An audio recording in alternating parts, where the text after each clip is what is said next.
Hello tout le monde et bienvenue pour un nouvel épisode de FaceTime. Je regardais une vidéo sur YouTube et ça m'a inspiré à faire la vidéo d'aujourd'hui. Désolée pour le petit bruit, c'est ma toilette qui va arrêter de faire du bruit. Donc, oh, mon dieu, j'ai les cheveux super longs, mes cheveux poussent, enfin. Après les avoir coupés il y a genre 2 ans, c'est je crois la plus longue longueur que j'ai eue. Ça est en train de ressembler à ce que j'avais avant. Je suis trop contente, bref. Il y a un sujet que j'aimerais beaucoup aborder parce que je trouve que c'est un sujet très pertinent. Je sais pas encore comment je vais nommer la vidéo, mais en gros c'est sur les influenceurs et ce qu'on leur offre. Et on va mettre les choses en contexte directement tout de suite. Qu'est-ce que j'essaie de dire? En gros, la dernière vidéo que j'ai regardée, c'était la vidéo de Natou, qui est partie en voyage avec ses amis au Mexique. Et je regardais les commentaires comme je fais toujours, et il y a quelqu'un qui a dit bah en vrai j'adore regarder tes vidéos, mais par contre on va pas se mentir, niveau consommation et niveau avion, genre tu te fais pas, tu sais en mode tu t'embêtes pas trop quoi, tu bouges beaucoup. Et ce commentaire, la première chose que j'ai dit à voix haute quand je l'ai lu, c'est je fais mais ta gueule. Je trouve qu'il y a ce côté où beaucoup de gens vont dire mais t'as pas honte de consommer autant, t'as pas honte de faire autant de choses. Et j'ai envie de poser la question sincère. Sincèrement, si toi t'avais la chance de pouvoir faire ces choses-là, est-ce que tu dirais non? Genre, il y a une compagnie qui t'envoie, là c'est Marco Vasco, du coup dans la vidéo, il y a une compagnie qui dit hey, veux-tu faire un road trip de 1 semaine avec tes meilleurs amis au Mexique, tout frais payé? Est-ce que tu vas dire non pour l'écologie? À part si t'es Greta Thunberg et que t'es un militant. Parlons français, parce que je trouve qu'il y a beaucoup de personnes qui ont tendance à dire moi je ferai jamais ça, moi ça pollue trop, mais oui, mais parce que t'as pas l'occasion. Mais si t'as l'occasion, est-ce que sincèrement tu dirais non? Je trouve ça très hypocrite en fait, et c'est pour ça que je trouve qu'il y a un peu ce côté hypocrisie de la part des gens dans les commentaires, parce que quand tu regardes des vidéos d'influenceurs qui ont bien fonctionné, c'est des gens qui ont créé leur vie, qui ont créé leur avenir, qui ont créé cette possibilité de faire ces choses-là. Et des fois, quand je lis les commentaires, j'ai l'impression que c'est pas de la jalousie, mais en même temps, si t'avais l'occasion de le faire, en toute sincérité, entre toi et moi, est-ce que tu refuserais? Probablement pas. Et c'est comme récemment, j'avais regardé la vidéo de Nolito, qui je crois que c'était je sais plus si c'était une FAQ ou j'en sais rien. Mais c'était une vidéo que j'ai trouvée intéressante et qui m'a laissé me questionner énormément. Je pense que cette vidéo, je vais peut-être appeler les impacts de l'influence, tout similaire. C'était une vidéo où à un moment donné, j'ai tellement mal dans la jambe droite, vous n'avez pas aidé, je crois que c'est le nerf sciatique, là je viens de me mettre d'une façon, il faut pas. Et en gros, la vidéo c'était je réponds à vos questions. Et donc il répondait aux questions de son public, dont une question qui revenait souvent, c'était tu pollues énormément, qu'est-ce que tu penses de ton empreinte écologique? Et il avait répondu une réponse que je sais pas, qu'est-ce que vous en aviez pensé, si vous avez regardé la vidéo.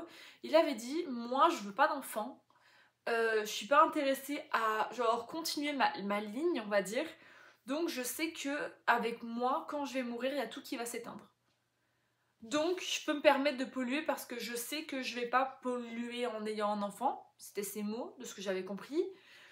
Et je peux me le permettre parce que j'ai pas voyagé pendant des années et à cause de mes crises d'angoisse, etc., etc. C'est ce que lui disait dans sa vidéo. Et en fait, je comprends un peu l'argument du j'ai pas voyagé pendant des années, là je me rattrape, j'ai eu des crises d'angoisse, là ça va mieux, je peux me permettre de voyager, donc je voyagerai autant que je veux. Mais en même temps, même si j'adore sa personnalité et j'adore sa façon de tourner des vidéos, j'avoue que je trouve que c'est too much. Tu sais, quand tu fais un pays par mois, quasiment toute l'année, genre ça te fait quand même plus de 12 voyages dans l'année, donc 24 avions aller-retour, je trouve que ça fait quand même beaucoup, beaucoup de voyages et beaucoup de dépenses. Attends, si on enlève 2 allers-retours, ça fait genre quasiment 20 avions dans l'année, c'est énorme quand même. Après on dit ça, mais il y a des stars qui prennent des ils prennent des avions privés pour 2 heures de trajet, tu vois. On a tous entendu parler des histoires de Kim Kardashian qui avait voyagé en Paris en aller-retour juste pour aller manger genre un croissant. Enfin, c'était pas un croissant, mais c'était une pâtisserie, tu vois. Je crois que c'était un flan. Bref. Mais tu sais, c'est ce genre de détail où tu te dis, en fait, nous, on se fait chier à genre boire dans des pailles en carton qui se désintègrent au bout de 2 minutes dans la boisson, et puis après t'as des influenceurs et t'as des stars qui en ont rien à foutre et qui font des allers-retours à Paris pour aller péter pour un flan, tu vois. Donc c'est un peu cette hypocrisie, mais en même temps j'ai envie de poser la question sincère, est-ce que toi demain, et par exemple je pose la question à 10 personnes, je te donne l'opportunité de faire ça, est-ce que tu me dis non? Tu vois, est-ce que tu me dis réellement non? Parce que moi, sincèrement, je pense que quelqu'un s'approche de moi et me dit j'ai cette opportunité, est-ce que tu l'acceptes? C'est complètement gratuit, genre c'est ton kiff, etc. Alors oui, je suis intéressée par l'écologie, mais je pense que ça serait très, très difficile pour moi de dire non, quoi. C'est quand même une opportunité en or, c'est quand même quelque chose que tu peux avoir peut-être une seule fois dans ta vie, donc je veux dire, pourquoi la... J'ai envie de te dire pourquoi la refuser, mais en même temps, c'est ce genre de choses qui fait que la planète va mal, tu vois.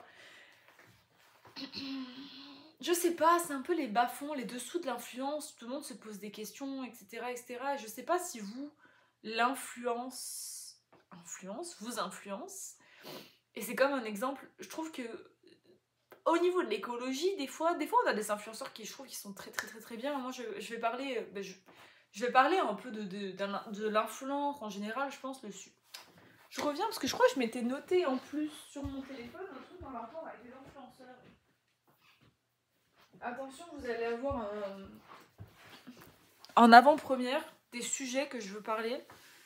Et vous allez me dire en vrai si ça vous intéresse, si c'est des sujets que vous trouvez cool, parce que moi je trouve que c'est des sujets qui étaient intéressants à mentionner. J'avais noté... Ah bah en fait c'est super, je pense que je vais parler d'un sujet aussi. J'avais noté religion, spiritualité, les situationships, combattre l'anxiété, l'évolution vestimentaire, l'esthétique des réseaux sociaux, l'argentique, grandir sans père, s'aimer sans trop en faire, et la surconsommation. Et en fait je pense que cette vidéo va être un peu sur... Ouais, j'avais noté, j'avais écrit les dessous de l'influence. Et entre... Parce que en fait, je me le note. Et après, je vais écrire voyage, surconsommation. Ouais, parce qu'en fait, je veux vraiment me rappeler de... de ce que je vous dis. Et me rappeler du titre mentionné. Donc, je vais vous parler de ce sujet-là. Si ça vous intéresse, restez avec moi, je vous en prie. J'ai une amie qui vient de poster une story Instagram où je suis là, mais par contre, enfin, la story, elle est nulle. Je t'aime Noémie, mais pourquoi tu as posté ça? Je vais pas vous montrer le bas parce que c'est son copain, je sais pas s'il veut être sur les réseaux, mais genre... Ok. I love you. Mais je comprends pas. Bref. Ok, il y a des choses dont j'ai envie de vous parler. Et je sais que je vais me faire ramasser par beaucoup de personnes parce que c'est des sujets qui sont un peu controversés. On va parler de Inoxtag, on va parler des gens comme Squeezie, on va parler des gens comme Cyprien, bref, tout un peu le YouTube game qu'on connaît, qu'on a pu connaître. C'est drôle parce que... Et il y a plein de sujets qui sont un peu à controverse. J'ai vu un TikTok sur ça et la fille, j'ai trouvé ça très d'accord. Genre, elle parlait à un moment donné de Lena Situation.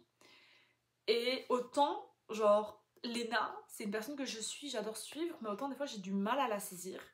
Et comme un exemple, là, elle fait ses vlogs d'août, et j'en ai jamais regardé une saison, ça m'a jamais intéressée. Après, je la suis activement sur Instagram parce que je trouve qu'elle a un contenu très intéressant. Mais comme récemment, elle a fait la pub pour les chaussures Hug, je suis comme les UGG. Pourquoi tu postes encore un truc de cruauté animale, genre les hugs, c'est littéralement de la cruauté animale. Enfin, je veux dire, je sais pas si vous savez comment c'est fait, hein, bien sûr. Et c'est juste qu'en fait, je pense que ça a été beaucoup mis en avant et en valeur ces 2 ou 3 dernières années. Tout le monde à peu près sait vraiment la maltraitance animale que c'est. Donc pourquoi est-ce que elle, qui a une si grosse plateforme, le met en avant? Je trouve ça un peu dommage, tu vois. Moi, les vlogs d'août, j'ai rien à dire. J'ai jamais regardé. Je doute que ça doit être super. C'est juste pas mon... J'ai pas assez d'attirance pour la vie de Léna pour les regarder. Mais ce que je peux comprendre que les gens regardent. Mais par contre, un exemple, Kaizen, de documentaire d'Inoxtag. Je sais pas si c'est peut-être moi qui parle en étant une vieille aigrie. Je suis pas particulièrement intéressée. Admirative, je sais pas si je suis particulièrement admirative. Je pense que ce qu'il a fait, c'est incroyable. Oui, certes. Après, j'ai pas l'intérêt, en fait, j'en ai entendu parler, mais ça m'est passé voilà, mais après, ça c'est moi, et je sais qu'il y a plein de personnes qui sont en mode c'est absolument incroyable, et il a clairement un public aussi, donc forcément, bah, c'est pour ça que ça marche bien, et c'est pas une petite fille comme moi qui va arriver, qui va dire moi j'ai pas la vidéo d'Inextag, que ça va changer quoi que ce soit, mais c'est juste, personnellement, je comprends pas l'engouement particulier. Peut-être que je sais que sur Twitter, j'avais beaucoup entendu parler des gens qui disaient ouais, bah c'est un gamin qui arrive et qui a au taquet l'argent et qui peut se permettre de le faire, qui peut se permettre de trouver l'équipement, etc. etc. En soi, il n'y a pas grand chose, il y a plein de gens qui ont gravi l'Everest. Moi, j'ai pas d'opinion. J'ai pas d'opinion, c'est pas particulièrement intéressant à mes yeux. C'est comme. Mais après, je trouve qu'on est dans une génération aussi YouTube où on donne beaucoup de force à des gens qui sont très intéressants et on donne beaucoup de force à des gens qui sont beaucoup moins intéressants. Je prends un exemple, moi, tu vois, un YouTuber qui genre m'attire tellement pas, c'est genre Michou. J'ai une barrière avec ce youtubeur, je peux pas. Genre, c'est comme la voix, etc. Je peux pas. Genre, ça m'intéresse pas du tout. Et c'est juste dans le sens où c'est genre chacun son truc. Et à un moment donné, j'en parlais avec une amie et moi je disais, moi j'adore Amixem. J'ai toujours adoré Amixem. Elle fait comme, oh, tiens, je peux pas, je trouve qu'il surjoue, tu vois. Et j'étais comme, moi j'adore Amixem, c'est un de mes youtubeurs préférés depuis des années. Et c'est vraiment tellement personnel dans le sens où moi je l'adore et les autres l'aiment pas. Mais un des points positifs dans tous ces youtubeurs là, j'ai envie de faire un peu une ligne conductrice avec mon début, c'est vraiment, je trouve, la surconsommation par moment qu'il peut y avoir, dans le sens où, bien sûr, euh, tu sais, c'est toujours des vidéos où tu surconsommes, etc. Et je me demande en vrai ce que les gens, parce que tu sais, comme tu prends des gens comme Nolito qui expliquent très clairement que tout ce qu'il achète, il le redonne à des associations 2 fois par année, mais en vrai, je me demande, les gens, tu sais, comme les influenceuses aussi qui reçoivent 50 rouges à lèvres d'un coup, tu vois, je me demande qu'est-ce qu'elles en font, parce qu'il y en a plein qui disent qu'elles donnent. Je sais qu'à un moment donné, il y avait eu un drama comme quoi il y avait certaines influenceuses qui vendaient ce qu'elles recevaient gratuitement. Alors ça, je trouve que c'est vraiment genre... T'as un truc gratuit, mais tu le vends. Waouh, genre, t'as un culot quand même. Surtout quand c'est une marque et quand c'est un PR. Genre, bref, tu peux savoir vraiment le sujet, mais je tombais sur une vidéo en particulier. Et ça m'a... Ah, qu'est-ce que j'ai mal dans la jambe. Ça m'a vraiment fait souffler quand je l'ai vu. Je trouve que les réseaux sociaux, à l'heure actuelle, sont géniaux pour plein de choses et sont horribles pour beaucoup d'autres.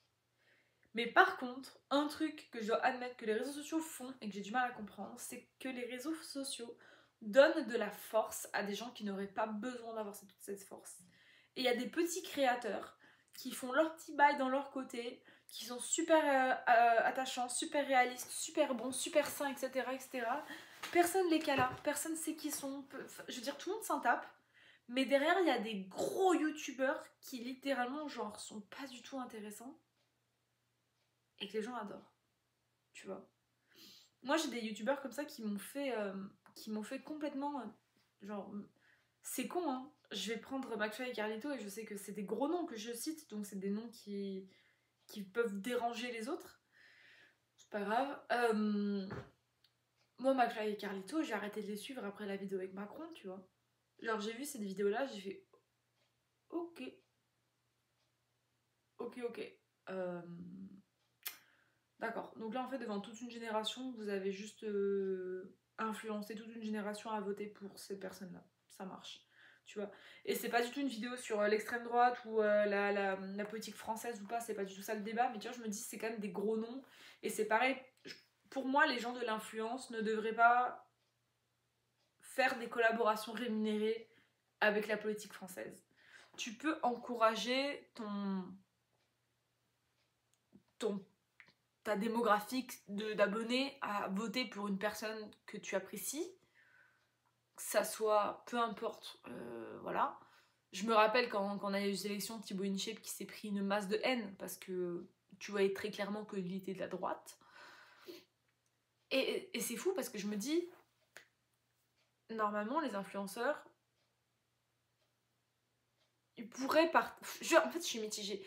Je suis mitigée parce que forcément, quand c'est le parti politique que moi je suis d'accord, moi je suis de gauche, hein, je le dis, j'ai pas de problème, mais normalement, quand c'est le parti politique que moi je suis d'accord à voir, ça me dérange pas qu'ils en parlent, mais en même temps, quand je vois un exemple des électeurs d'extrême droite et qu'ils le mentionnent sur les réseaux, je comprends pas. Donc, ça, c'est un petit peu, tu sais, c'est touchy comme sujet, dans le sens où je trouve que ça peut être bien fait comme ça peut être mal fait. Des fois je me demande si vraiment les influenceurs doivent parler politique, mais par contre un exemple, je dois avoir un truc que je me rappelle, je parle beaucoup de Nolito parce que c'est un gars que je suis beaucoup. Je le suis sur pas mal tous ses réseaux, les seules vidéos que je regarde pas c'est ses vlogs qui m'intéressent pas particulièrement. Mais j'avouerai que j'avais vu une vidéo à un moment donné, une story de Nolito pendant que c'était genre le pic de la guerre en Palestine, vraiment le moment où il y a eu un gros boom, enfin bref ça fait un an hein, déjà, hein, je veux dire c'est pas comme si c'était nouveau et qu'il y a eu un pic à un moment donné, mais je me rappelle très très bien de ce moment là et tout le monde lui avait genre posé des questions en mode oh tu comptes en parler ou il était comme non, moi je parle que des choses positives et j'étais comme non mais je peux comprendre parler de choses positives mais là on parle quand même genre d'un génocide, hein, une guerre hein, qui a lieu et toi tu te dis je veux juste dire des choses cool. Par la suite ça fait des partenariats avec McDo et Coca, tu vois, je veux dire tu peux consommer, hein, tu fais ce que tu veux, je veux dire à partir d'un moment donné normalement il y a du boycott mais est-ce que les gens respectent réellement ce qu'ils disent, puis écoute je suis la première à avoir acheté du Coca aujourd'hui quoi, à un moment donné on va appeler un chat, je peux pas commencer à chier sur les autres alors que moi je le fais parce que je fais, c'est pas une fierté du tout mais dans le sens où je suis comme, tu sais c'est quand même un sujet qui est quand même grave et je veux dire il me semble que c'est une personne avec grande influence. Et il y en a des gens qui ont de l'argent, qui ont beaucoup d'argent, genre énormément d'argent, et on les oublie ces gens-là, et les influenceurs qui te font des 100K, 200K, 300K par mois, hein, parce qu'il y en a beaucoup quand même. Alors oui, bien sûr, il faut qu'ils déclarent une partie à l'URSSAF en France, bien évidemment, c'est pour ça qu'il y en a beaucoup à Dubaï, parce que les impôts, ils se les gardent.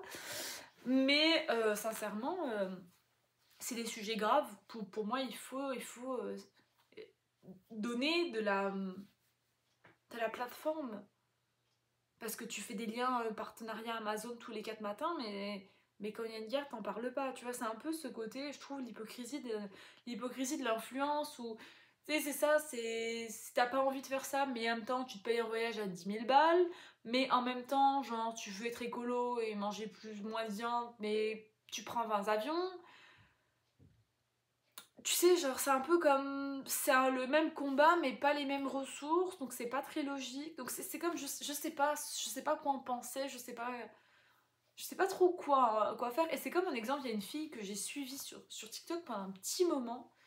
Et moi, des fois, je me dis pourquoi est-ce qu'on donne de la force hein, sur des gens comme genre Charlie D'Amelio, des gens comme ça, quoi, des gens qui font littéralement rien d'intéressant pour rien du tout et qui se prennent une force sur les réseaux sociaux à base de 80 millions d'abonnés. Je sais pas si on se rend compte du chiffre, juste ne serait-ce que 30 millions. Je sais qu'elle a beaucoup plus que 30 millions, qu'elle avait en tout cas. Et je me dis, mais attends, mais c'est pas possible quoi.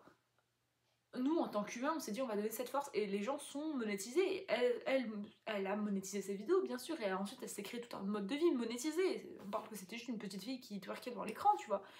Mais bref, c'est pas elle dont je parlais. Je parlais d'une fille, je sais pas si vous la connaissez, elle s'appelle Brooklyn Vialera. Via quelque chose, je sais plus trop son nom de famille. Et au début, je la suivais parce que c'était une fille, genre, son nom sur TikTok, je crois que c'était genre shopping addict ou un truc du genre. Et la surconsommation, mais que c'est ces vidéos, genre ça me fait bader de voir à quel point elle surconsomme.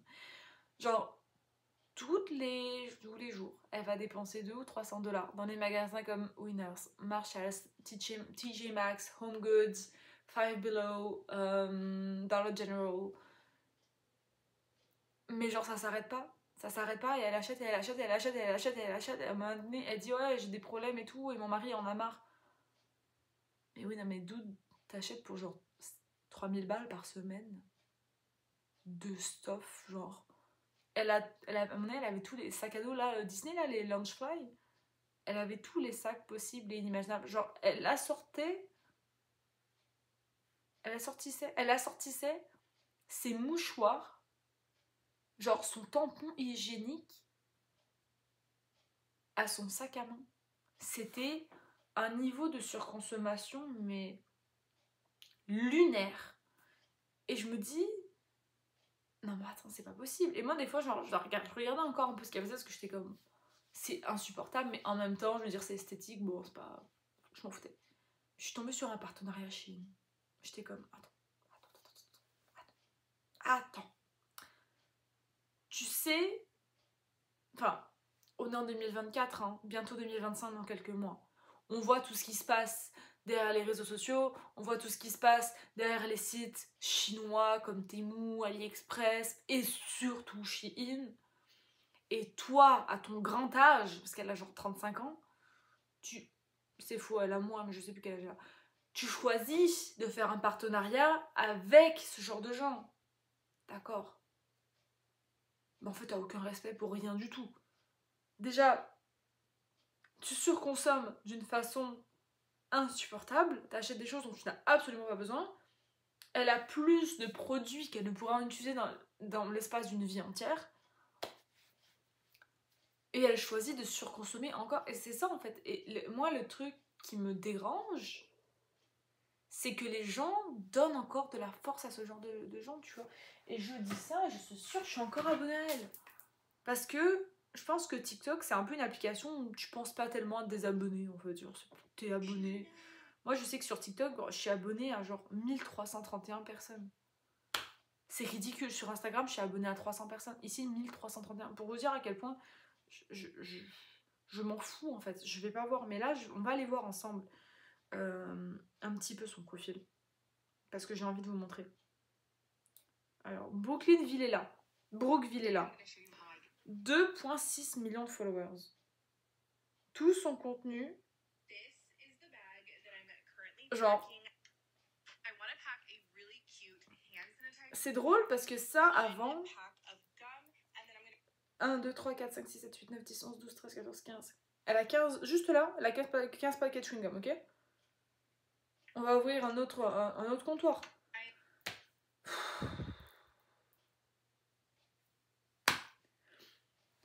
En fait, moi ce qui me saoule, c'est de me dire, c'est que ça, je l'ai idéalisé pendant longtemps.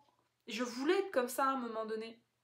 Je me rappelle très bien, parce que quand j'étais encore en France, et quand j'étais dans ma chambre, et je me rappelle, j'étais abonnée à des box comme Blistim, anciennement Birchbox du coup, j'étais abonnée à My Little Beauty je crois, après j'ai essayé la Glossy Box, après j'ai essayé Ipsy, j'ai essayé énormément de box beauté, et ça me faisait beaucoup de produits, j'ai toujours aimé avoir beaucoup de produits, mais c'était rendu que j'avais des tiroirs et des tiroirs de produits dont je ne me servais pas.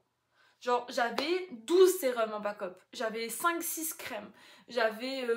et encore, je dis 5-6 et c'est pas beaucoup pour des gens comme elle. Un exemple, elle a 75 pots. Et je me dis, mais c'est con parce que c'est des produits qui sont à une date d'expiration, ces produits qui sont créés. Il y a plein de gens qui voudraient pouvoir utiliser ces produits-là, parce que des fois, c'est des produits à 150 balles qui sont les produits La Mer, les produits... Ah, c'est lequel? Il y a une autre marque, j'ai envie d'éternuer, donc je suis désolée, je vais avoir une tête bizarre pendant les prochaines minutes. Mais c'est des produits qui... Tom Ford, etc. On prend des parfums Tom Ford qui sont à genre 500 balles, tu vois. Et c'est des gens qui peuvent s'en acheter 5 d'un coup. Et il y a un truc, moi, qui me dérange un petit peu parmi tout ça, c'est aussi l'effet boule de neige que ça a eu. Je sais pas si vous avez entendu parler des Sephora Kids. Et maintenant, des petites gamines de 12 ans qui veulent mettre du rétinol, qui veulent mettre des crèmes anti-cernes, des crèmes contour des yeux, des sérums bacuchiol, etc. Attends, mais pardon, mais tu viens de sortir de ta maman. À un moment enfin, c'est de la surconsommation de masse pour des choses qui sont ridicules, et je trouve ça fou parce que en fait on a normalisé ça, parce que les influenceurs, malheureusement, il y a beaucoup d'influenceurs qui influencent mais pas forcément du bon sens. Et ça t'influence toujours à vouloir avoir plus, acheter plus, consommer plus. Et je dis ça, et je suis une des premières à surconsommer constamment. Je surconsomme dans ma façon de manger, je surconsomme dans ma façon d'acheter au niveau des vêtements, je surconsomme dans ma façon de me maquiller. J'ai toujours envie d'avoir des nouveaux produits, j'ai toujours envie... Et ça, justement, c'est majoritairement influencé par les gens que je regarde. Bien sûr que les influenceurs que je regarde m'influencent, et je suis la première. Et c'est drôle parce que j'ai remarqué, moi, en tant que personne, j'influence mes amis. Et on me le dit souvent, tu m'influences à acheter, tu m'influences à consommer. Et il y a des fois où je suis comme, ah bah merde, parce qu'en fait c'était pas forcément voulu. Mais de moi-même, j'ai cette nature où je fais un peu surconsommer les autres. Et ça, c'est pas un flex. C'est pas un flex, et en même temps, des fois je suis comme, ça veut dire que j'arrive à... C'est un peu, tu sais, le rôle de la vendeuse et du client, quoi. C'est un peu comme si vous avez regardé Le Loup de Wall Street, à la fin du film, Jordan Belfort arrive, tend un stylo à un gars et dit vends-moi ce stylo. Et c'est la fin du film, tu vois. Et c'est vraiment genre vendre un truc inutile à quelqu'un. Et il y a des gens qui sont très forts à ça. Et il y a des gens qui sont pas forcément très forts à ça. Moi, je sais que, ayant grandi avec des parents qui m'ont appris l'art de la vente, je vais savoir vendre des choses qui sont pas forcément nécessaires ou utiles pour le client. Mais tu te fais une marge derrière. Après, dépendamment bien sûr du sujet, etc. Là, quand je parle de ces influenceurs-là, je parle des gens qui t'influencent à surconsommer des choses dont tu n'as pas besoin. Tu n'as pas besoin d'avoir 50 gels antibactériens. Et à une époque, je les ai collectionnés. J'ai eu 50 gels antibactériens. Et bah, tu sais quoi? J'ai toujours les mêmes depuis 2017 qui sont dans mon placard. Ils sont vieux. Ils pourraient être jetés, mais c'est de l'alcool. Ça périmera jamais. Et c'est pour ça que maintenant, j'adore suivre des gens. Il y a une fille que je suis sur TikTok qui s'appelle Lorraine. Et c'est vraiment une petite créatrice, tu vois. Genre, c'est une petite maman, elle doit avoir 40 ans. Et elle, c'est vraiment genre pas essayer pas de ne pas consommer, mais juste en mode tu consommes ce que t'as. Comme elle, c'est majoritairement avec la nourriture. Et elle récupère des fois là, des gens qui veulent jeter de la bouffe, genre des cannes de maïs qui sont périmées depuis 2017, etc. Elle les récupère et elle montre que c'est tout à fait ok de cuisiner avec des aliments passés date, etc. Que ça va pas influencer ta santé et que tu sais, il y en a qui vont être encore bons, il y en a qui vont plus être bons, tu vois. Et j'ai trouvé ça tellement intéressant. Genre, je la suis religieusement, genre, j'adore ce qu'elle fait. Et c'est vraiment juste une meuf qui cuisine avec des trucs périmés. Genre, mais j'adore, je trouve ça tellement intéressant. Et je me dis, c'est. Pour moi, c'est ça qu'une influenceuse devrait faire. Influencer, mais dans le bon sens. Tu peux influencer à faire acheter des choses, bien sûr, c'est normal. Tout le monde influence et tout le monde à un moment donné va forcément influencer à acheter des choses qui sont pas forcément besoin. Là, quand je regardais le vlog de Natou, la première chose que j'ai voulu m'acheter, c'était les caméras qui font des mini world. Ça fait des années que j'en veux une. Est-ce que je vais forcément me l'acheter? Pas vraiment, parce que je sais que c'est cher et je sais pas si j'en ai réellement une utilité. Mais ça reste que, bien sûr que ça te crée du désir. C'est comme je regardais aussi des vidéos de Yasmine Goloturleva qui faisait. Là, maintenant, elle s'est lancée dans du junk journaling, etc. Et j'en ai du junk journaling. Ça pourrait d'ailleurs être l'objet d'une prochaine vidéo, mais voici mon junk journal de 2024 qui est quand même bien rempli. Et j'en ai acheté des trucs en rapport avec ça. J'ai acheté une mini imprimante à genre 100 balles, tu vois. Et bon, j'essaie de vous montrer ça, mais vraiment, visiblement, je ne sais pas manier quoi que ce soit. Mais c'est vraiment genre des pages et des pages de junk. Et puis maintenant, je le fais de façon différente. Comme je fais des temps forts. Et des petits récaps photos. Avant ça, je le faisais pas. Je fais un top 10 Spotify et ça c'est pour le prochain mois, tu vois. Là c'est octobre rose. Mais maintenant je fais vraiment des pages de junk, chose qu'avant je faisais pas forcément. Je te prends un exemple tout con. C'est une de mes pages préf. Page de junk. Et c'est pas aussi esthétique qu'on le voit sur les réseaux sociaux, mais la problématique un peu de ces vidéos là, je trouve, c'est de surconsommer. C'est qu'en fait, les junk journal, le scrapbooking, c'est ça en fait, c'est scrapbooking. Dans la notion de scrap, il y a la notion de déchets. Il y a la notion de tu utilises des choses que tu allais jeter. Et la problématique, c'est je trouve qu'on a tendance maintenant à se faire tellement influencer. Et je dis ça, mais je suis la première influencée. Tu verrais le stock que j'ai de scrapbooking en France. Mais sérieux, genre maintenant j'essaie de ne plus le faire. Et c'est parce que justement, genre j'ai tellement surconsommé dans ma vie à acheter des choses dont j'avais pas besoin. Genre un junk journal, censé justement être avec les choses que t'as, un scrapbooking, censé avoir les choses que t'as. T'es pas censé avoir 25 palettes d'aquarelle, sauf si t'es pas une créatrice de contenu qui fait que de l'aquarelle. Je prends un exemple, Laura Travelbook, c'est une fille qui fait que de l'aquarelle, elle en a plein, mais parce qu'elle est illustratrice à l'aquarelle. Genre elle peut se permettre d'avoir 12 palettes parce que c'est littéralement son taf, tu vois. Mais une personne comme moi, qu'est-ce que ça m'apporte d'avoir 12 palettes? J'en ai une dont je me sers tout le temps, j'en ai une mini et j'en voudrais une mieux. Là, tu vois, je voudrais en acheter une nouvelle. Une Kuretake, chère, qui a une bonne qualité, etc. Et qui, je suppose, va être complètement différente de ce que j'ai déjà. Mais wow, j'en aurais des choses à dire sur ce sujet. Ça fait déjà bientôt 29 minutes maintenant. C'est juste que je trouve que faites attention. Faudrait que j'essaie de wrap it up parce que je peux encore parler pendant longtemps. Mais on normalise un peu trop des fois, je trouve, de se faire influencer par des gens qui n'ont pas forcément de la bonne influence. Et j'ai envie de vous dire, comme tu sais, quand vous regardez une vidéo et que vous voulez tout de suite acheter un truc que quelqu'un a, posez-vous un peu la question, est-ce que je l'ai pas déjà un peu ça? Parce que je suis pas non plus de ces genres de personnes où vous devez vous dire en portant un vêtement, ok, combien de fois je vais le porter, combien ci, combien ça. Mon meilleur conseil, c'est achète au coup de cœur. Si t'as pas un coup de cœur pour le vêtement que t'achètes, l'achète pas. Achète en friperie. Parce que clairement, bah, la surconsommation vestimentaire, c'est vraiment la pire surconsommation qu'il y a. Enfin, tout a déjà été fait, tout va être fait. Pourquoi en fait, pourquoi tu perds encore ton temps à acheter en magasin? Ça, c'est une question que vraiment je vais en parler dans une prochaine vidéo. Ça sera ma vidéo friperie. Et putain, ça, j'en ai des choses à dire parce que littéralement, ma vidéo la plus regardée sur ma chaîne, c'était un haul Vinted. J'en ai des choses à dire sur les marques, sur les ci, sur les ça. Pour moi, c'est facile de faire 50 minutes de vidéo sur ce sujet-là, tant j'ai des choses à dire. Mais sincèrement, c'est juste comme des fois, peut-être avoir ce questionnement. Et c'est drôle parce que sur TikTok, je suis très grosse consommatrice de TikTok. Hein. Juste aujourd'hui, je peux vous dire combien d'heures de TikTok j'ai regardé. Juste aujourd'hui, j'ai été 2 heures sur TikTok. Voilà, donc juste aujourd'hui, hein, et puis il est 22h34, il n'est pas si tard. En vrai, là je dis 2 heures, c'est pas tant. C'est pas tant parce que j'ai regardé Netflix une bonne partie de la journée parce que je finissais la 2e saison de Monster. Mais je surconsomme les réseaux sociaux comme je surconsomme beaucoup de choses dans ma vie, malheureusement. Mais pour autant, avoir cette restriction et pas avoir besoin d'acheter tout ce que tu vois, parce que j'ai l'impression qu'on est vraiment une génération qui achète un peu tout ce qu'on voit.